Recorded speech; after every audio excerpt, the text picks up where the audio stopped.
Puis le Parti conservateur du Québec, je le vois plus comme un parti libertarien, au sens américain du terme, qu'un parti conservateur.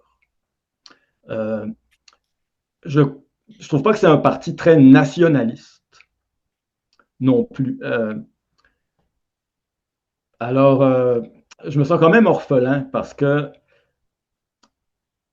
il y a des points du Parti conservateur avec Éric Duhaime que j'apprécie beaucoup, mais il y a d'autres points où je trouve que c'est pas assez nationaliste, c'est pas assez conservateur. Euh, je suis indépendantiste.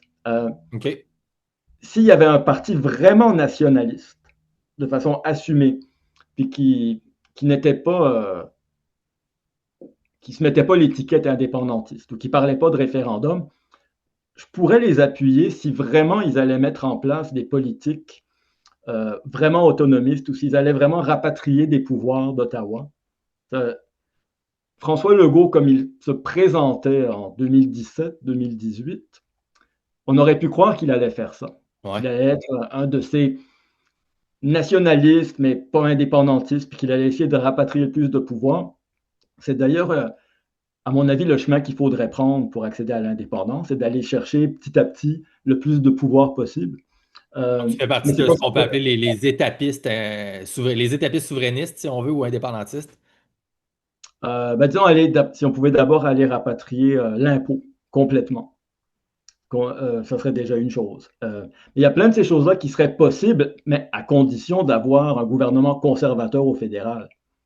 Parce que je vois mal les libéraux fédéraux permettre de décentraliser l'appareil. Eux, Ouais. ils veulent centraliser encore plus. Mais bon, pour revenir au Québec, c'est ça.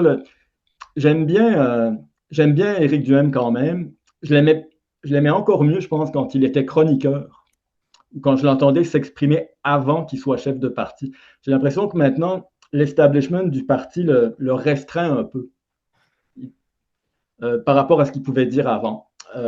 C'est sûr que sa position sur toutes les questions LGBTQ+, je suis tout à fait d'accord avec lui. Tout à fait. Là. Ouais. Puis même pour les questions strictement G, euh, on a d'autres combats plus importants maintenant que la cause des gays et lesbiennes.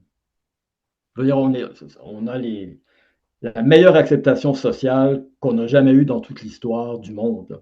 Donc, on pourrait justement essayer de se faire oublier un petit peu pour pas justement finir par agacer la majorité qui ont été quand même très tolérantes et très acceptantes